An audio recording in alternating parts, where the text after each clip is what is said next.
Selamat datang di mata kuliah Ilmu Kesehatan Dasar bidang kimia. Pada pertemuan kali ini kita akan bahas materi redox.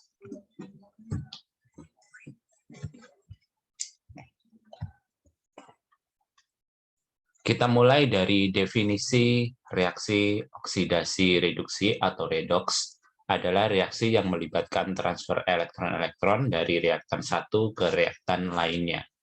Apa itu reaktan? Reaktan adalah zat atau senyawa atau spesies yang mengalami reaksi.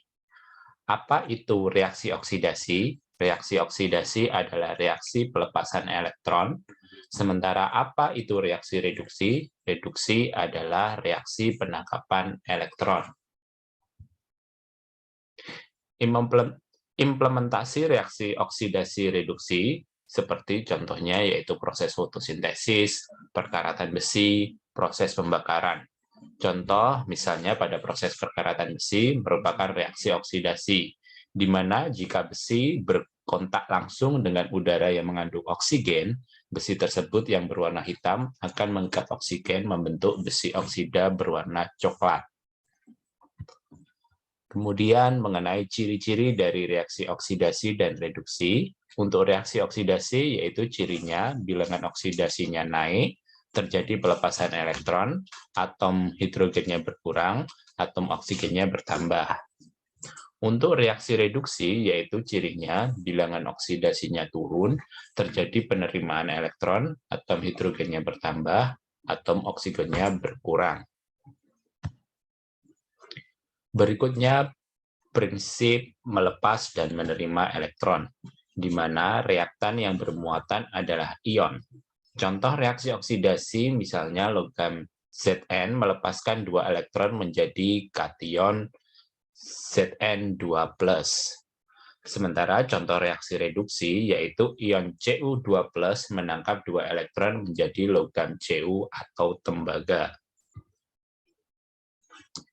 Cara penentuan bilangan oksidasi suatu unsur, bilangan oksidasi atau keadaan oksidasi didefinisikan sebagai jumlah muatan negatif dan positif dalam atom yang secara tidak langsung menandakan jumlah elektron yang telah diterima atau diserahkan. Atom yang menerima elektron bertanda negatif, sementara atom yang melepaskan elektron bertanda positif. Bilangan oksidasi yang pasti contohnya yaitu atom hidrogen muatannya adalah biloxnya adalah +1, kemudian atom oksigen biloxnya adalah -2, atom F biloxnya adalah -1. Kemudian logam golongan 1, 2, dan 3 adalah positif sesuai golongannya. Kemudian unsur bebas biloxnya adalah 0.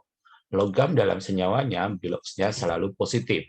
Kemudian senyawa yang tidak bermuatan biloxnya adalah 0.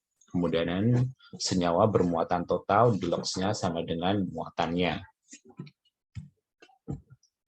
Unsur dengan bilangan oksidasi lebih dari 1, contohnya yaitu logam transisi Fe, biloxnya bisa berupa +2 dan +3. Kemudian Cu, biloxnya bisa +1 dan +2. Kemudian mangan, biloxnya yaitu +2, +4, +5, ataupun +7.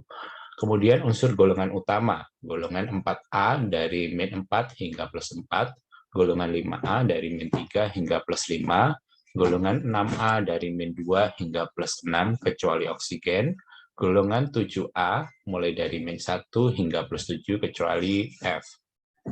Pengecualian dalam bilangan oksidasi. Contohnya F2O biloxnya adalah 0. Karena F dalam F2O biloxnya adalah -1, maka F2 dalam F2O biloxnya adalah -2. Sehingga untuk menjadi bilox total dari F2 adalah 0, maka atom oksigen harus bernilai +2. H2O2 atau hidrogen peroksida biloxnya adalah 0. Karena H dalam H2O2 biloxnya adalah +1, maka H2 dalam H2O2 biloxnya adalah +2. Sehingga untuk menjadi bilox total dari H2O2 adalah 0, maka O2 dalam H2O2 biloxnya adalah -2. Sehingga atom oksigen biloxnya adalah -1. Logam hidrida seperti NH, BaH2 bilangan oksidasi untuk H yang biasanya +1, dalam hal ini biloxnya bernilai -1. Berikutnya contoh proses pelepasan elektron pada reaksi oksidasi dan penangkapan elektron pada reaksi reduksi. Misal, Na melepaskan 1 elektron membentuk Na+, merupakan reaksi oksidasi. Sementara ketika ion Na+ menangkap elektron membentuk logam Na merupakan reaksi reduksi. Contoh reaksi redoks antara logam zinc dengan ion tembaga. Ketika kita memasukkan logam zinc ke dalam larutan yang mengandung ion tembaga, maka logam zinc akan melepaskan elektron membentuk ion zinc. Sementara dalam larutan ion tembaga menangkap elektron dari logam zinc yang dilepaskan membentuk logam tembaga yang mengendap dan menempel pada logam zinc yang tampak terbentuk lapisan berwarna orange. Berikut penampakan proses transfer elektron yang terjadi.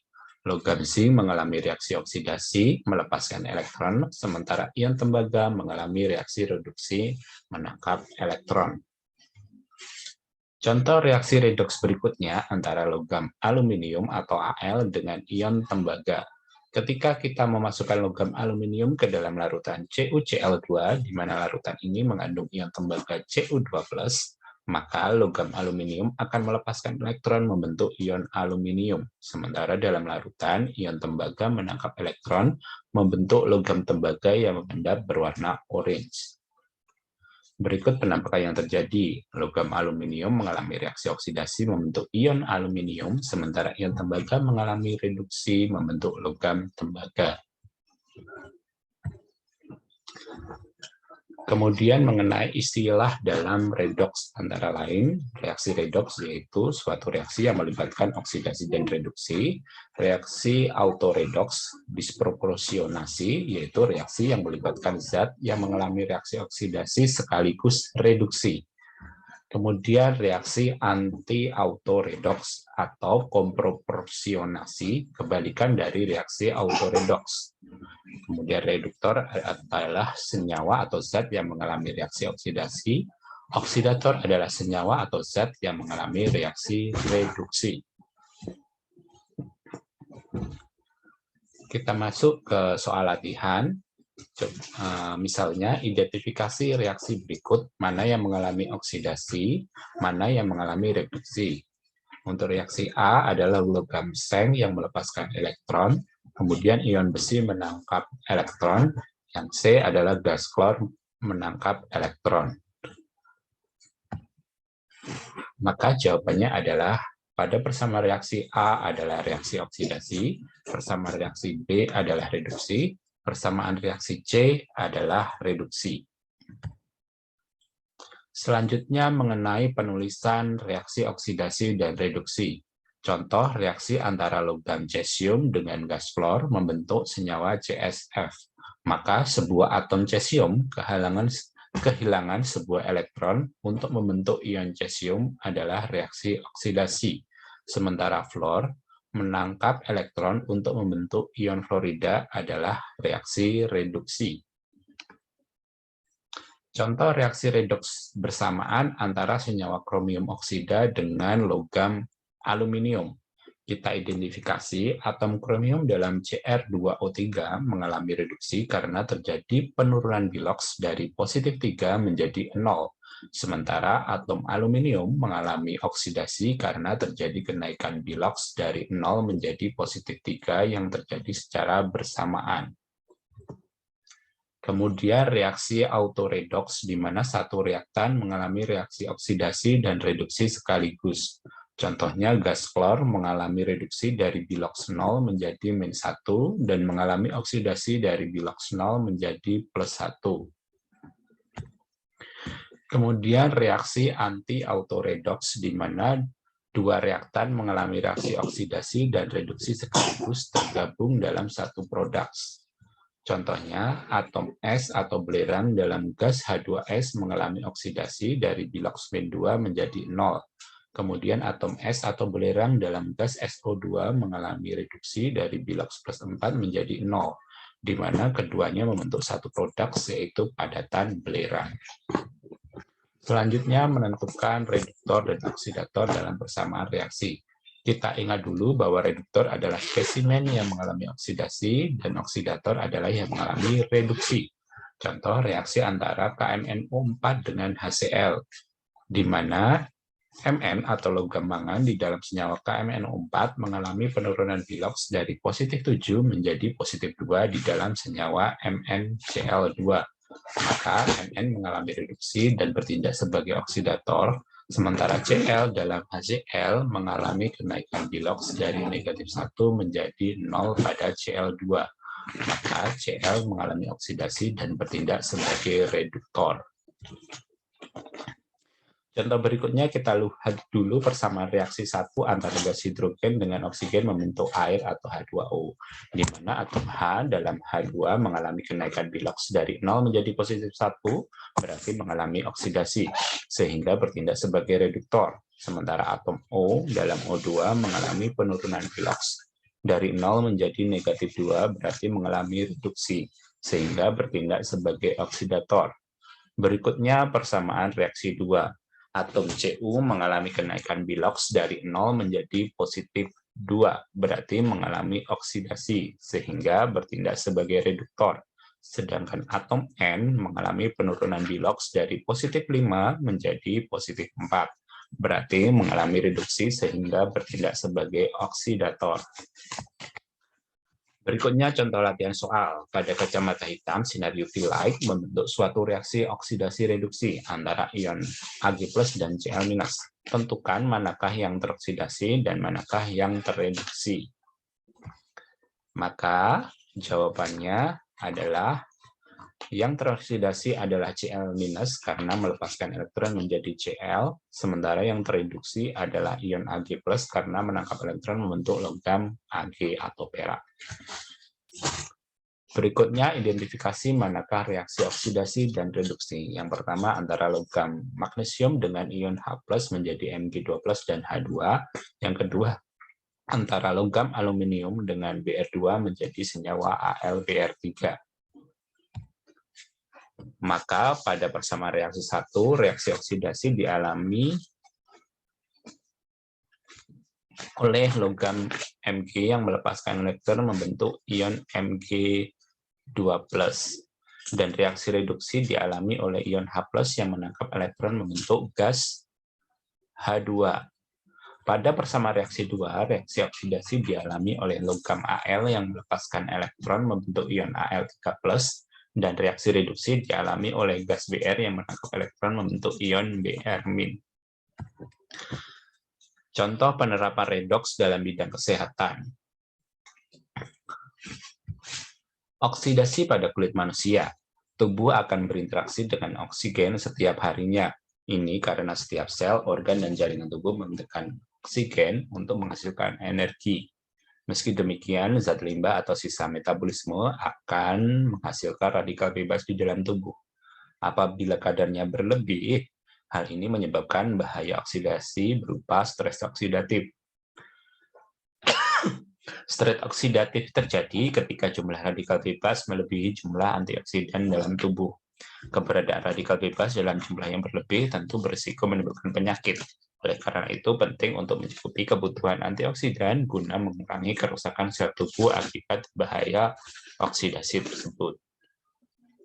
Berikutnya, apa itu antioksidan? Antioksidan adalah senyawa yang mampu menghambat laju oksidasi atau mencegah terjadinya reaksi kimia pembentukan radikal bebas serta menetralisir radikal bebas, sehingga tidak mengakibatkan kerusakan terlalu banyak pada tubuh. Kemudian antioksidan dapat kita temukan pada sayuran, buah-buahan, bumi-bumian, rimang-rimangan, dan tumbuhan obat, serta terdapat dalam makanan yang berasal dari hewan darat maupun ada di air. Contoh reaksi redoks pada sistem respirasi. Pada saat kita bernafas akan menghirup oksigen yang akan diangkut oleh sel darah untuk disebarkan ke seluruh tubuh. Pada proses transportasi oksigen inilah terjadi reaksi redoks antara hemoglobin darah dengan oksigen, yaitu Hb atau hemoglobin bereaksi dengan oksigen membentuk HbO2. maka Hb terjadi kenaikan biloks dari 0 menjadi plus 4 atau mengalami oksidasi. Sementara oksigen terjadi penurunan biloks dari 0 menjadi min 2. Apabila kita kekurangan Hb, akan menyebabkan anemia. Jadi, anemia adalah gangguan sintesis Hb atau kekurangan zat besi yang menyebabkan hambatan pematangan atau anemia megaloblastik atau anemia makrositer dan regenerasi atau anemia aplastik.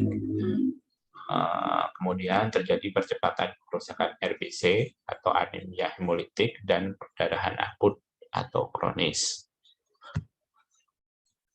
Berikutnya contoh lain penerapan redox dalam medis, yaitu pada alat EEG atau elektrospalogram untuk diagnosa penyakit yang berhubungan dengan kelainan otak.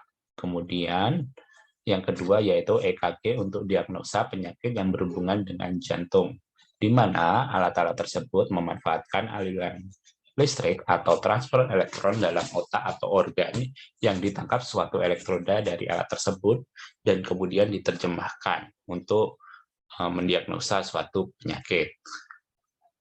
Oke, demikian tadi materi tentang redox yang disampaikan pada mata kuliah Ilmu Kesehatan Dasar bidang kimia. Saya akhiri, sampai jumpa di pertemuan selanjutnya. Terima kasih atas perhatiannya.